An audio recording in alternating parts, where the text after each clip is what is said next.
नमस्कार, झारखंड समाचार में आप सभी का स्वागत है। आइए जानते हैं आज दिन भर की तमाम छोटी बड़ी खबरें। इससे पहले आपने इस चैनल को सब्सक्राइब नहीं किए हैं तो प्लीज चैनल को सब्सक्राइब कर बेल आइकन को प्रेस कर दीजिए, जिससे खबरों का अपडेट आपको मिलता रहे।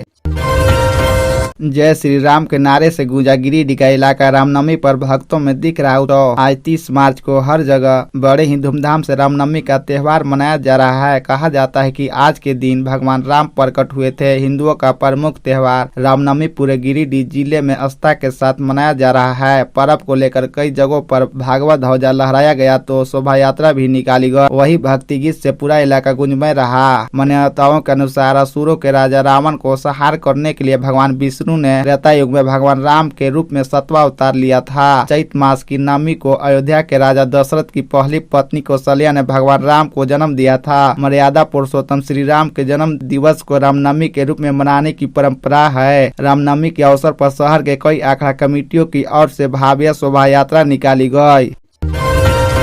केंद्र ने भूयर मुंडा जाति को आदिवासी मानने से किया इनकार। झारखंड सरकार ने दिया था प्रस्ताव। केंद्र सरकार ने झारखंड की भूयर मुंडा जाति को बाभन मानते हुए आदिवासियों की सूची में शामिल करने से इनकार कर दिया है। रजिस्टर जनरल ऑफ इंडिया ने राज्य सरकार के प्रस्ताव को यह कहते हुए अस्वीकार कर दिया है कि इसमें भूयर मुंडा जाति के मूल और समकालीन जनजातीय विशेषताओं के साथ अन्य बिंदुओं का उल्लेख नहीं किया गया है। भारत सरकार के जनजातीय मामलों के मंत्रालय ने 20 मार्च 2023 को इससे संबंधी सूचना राज्य सरकार को भेज दी है। झारखंड सरकार ने भूयर मुंडा जाति को अनुसूचित जनजाति की सूची में शामिल करने की अनुशंसा जनजातीय मामलों के मंत्रालय से की थी। राज्य सरकार की ओर से भेजे गए प्रस्ताव में भूयर मुंडा को मुंडा जनजाति की उपजाति बताया गया था। राज्य सरकार ने अपने प्रस्ताव के पक्ष में कई पुस्तकों सहित अन्य दस्तावेज का हवाला दिया था।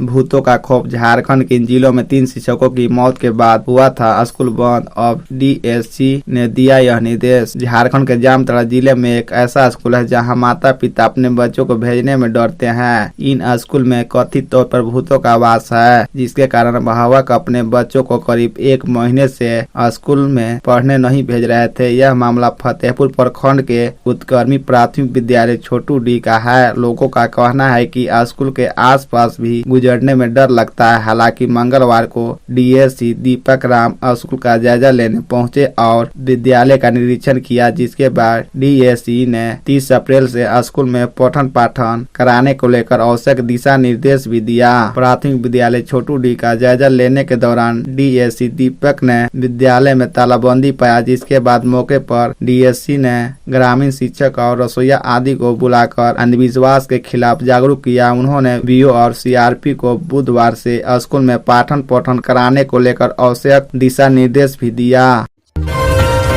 झारखंड का हाईकोर्ट की चेतावनी रही। बेअसर राज्य भर के घाटों में खूब हुई बालू की अवैध ढुलाई और बिक्री। रांची, जमशेदपुर, धनबाद, देवघर राज्य में बिना टेंडर के ही अवैध रूप से हर दिन हो रहा बालू घाटों से अवैध उत्खनन। मंगलवार को ही हाईकोर्ट ने बालू के अवैध उठाव को लेकर दायर जनहित याचिका पर सुनवाई की थी। इसमें राज्य सरकार को स्पष्ट निर्देश दिया गया था कि राज्य में कहीं भी बालू का अवैध उठाव होता है तो इसके गंभीर परिणाम भुगतने होंगे। हाईकोर्ट के आदेश के बाद प्रभात खबर ने राज्य के सभी जिलों में बालू घाटों का जायजा लिया। पाया कि सभी जिलों में धड़ल्ले से घाटों से बालू की अवैध निकासी हो रही। इसे बाजार में खुलेआम बेचा भी जा रहा है। पूरे राज्य में अवैध रूप से 21 बालू घाट की संचालित है, जिनसे बालू की निकासी हो सकती है, लेकिन राज्य भर में प्रतिदिन 6000 से लेकर 10,000 ट्रक व हाईवा से बालू का अवैध कारोबार हो रहा है। लगभग 300 करोड़ रुपए के बालू का अवैध कारोबार प्रति माह हो रहा है। दूसरी ओर खान विभाग को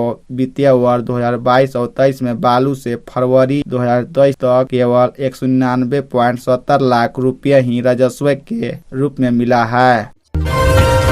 जमीन विवाद में टांगी से वार कर युवक की हत्या, भाई समेत 2 लोग घायल, 5 के खिलाफ केस दर्ज। झारखंड के चतरा सदर थाना क्षेत्र की मुक्तामा पंचायत के अकोना गांव निवासी प्रदीप यादव की टांगी से वार कर हत्या कर दी गई। इसमें मृतक के भाई और उसकी पत्नी घायल हो गए। हत्या का कारण भूमि विवाद बताया जा रहा है। थाना प्रभारी मनोहर करमाली ने कहा कि मामले का अनुसंधान किया जा रहा है। आवेदन के आधार पर 5 लोगों पर मामला दर्ज कर लिया गया है। है। कुछ लोगों को पकड़ा गया है। जानकारी के अनुसार बुधवार को प्रदीप अपनी जमीन पर काम शुरू करने के लिए बालू गिराने गया था। इसी दौरान गांव के ही रिश्तेदार में विवाद उत्पन्न हो गया। धीरे धीरे मामला बढ़ गया और सुनील कुमार यादव ने टांगी से वार कर उसकी हत्या कर दी। इसमें 2 लोग घायल हो गए हैं, जिनमें मृतक के भाई प्रभु यादव व उसकी पत्नी फुलवा देवी शामिल है। इसकी जानकारी सदर पुलिस को दी गई। सूचना पाकर थाना प्रभारी मनोहर कर्मचारी दल बल के साथ गांव पहुंचे और पूरे मामले की जानकारी ली। इसके साथ ही शव को कब्जे में लेकर पोस्टमास्टर के लिए सदर अस्पताल भेज दिया। पोस्टमास्टर के बाद शव परिजनों को सौंप दिया गया। मिड डे मील घोटाले के आरोपी संजय तिवारी ने फर्जी कोविड सर्टिफिकेट और दूसरे की जमीन का कोर्ट में दिया ब्यौरा। 100 करोड़ के मिड डे मील घोटाले के आरोपी संजय तिवारी ने PMLA कोर्ट में कोविड-19 का फर्जी सर्टिफिकेट जमा कर खुद को बीमार बताया। सिर्फ इतना ही नहीं, उसने सुप्रीम कोर्ट में जिस जमीन को बेचकर बैंक का पैसा चुकाने के नाम पर 2 दिन की अंतिम जमानत हासिल की, वह फ्लैट परवीन सिन्हा के नाम पर है। संजय तिवारी द्वारा की गई इस जालसाजी की पुष्टि के बाद ईडी की टीम संजय तिवारी और परवीन सिन्हा की तलाश कर रही है। मिड डे मील घोटाले मनी लॉन्ड्रिंग के आरोपी संजय तिवारी को ईडी ने नवंबर 2021 में गिरफ्तार कर जेल भेज दिया था। 15 माह जेल में रहने के आधार पर सुप्रीम कोर्ट ने 1 महीने की सशर्त जमानत दी थी। जमानत की शर्त के हिसाब से उसे 1 माह में बैंक का बकाया 16.35 करोड़ रुपए चुकाना था। इससे संबंधित दस्तावेज के साथ PMLA कोर्ट में नियमित जमानत अर्जी देनी थी, लेकिन पैसा नहीं चुका पाने की वजह से उसने PMLA कोर्ट में सरेंडर कर दिया था। इसके बाद उसे कोर्ट के आदेश पर जेल भेज दिया गया था। दूसरी बार उसने सुप्रीम कोर्ट में फिर अर्जी डालकर जमीन और फ्लैट बेचकर बैंक का पैसा चुकाने के नाम पर अंतिम जमानत मांगी।